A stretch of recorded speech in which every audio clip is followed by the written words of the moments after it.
Today we're going to go ahead and replace a bad tire. This is a Toro motor, and the tire busted off. That's this one here, as you can see. And we picked up some new tires from Amazon. They were at a good price, and they just got shipped in today, so I'm going to go ahead and install these. One tool you definitely have to have is an impact wrench. These bolts get rusted on, and you got to use one of these things in order to get it off. So let me go ahead and take that off. Take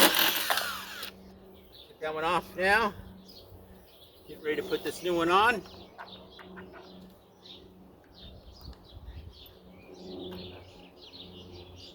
Just like this. It's ready to go on. The other side, and that's on.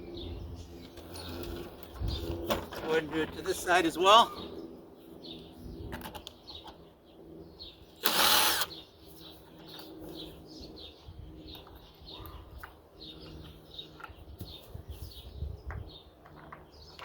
And put this one on.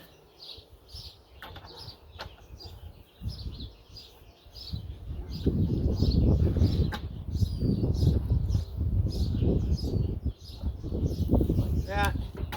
Get the impact wrench, put it on there. Nice and tight. Check that out. I just replaced these two tires. Thanks, Amazon. Appreciate it. Hope you found this video helpful.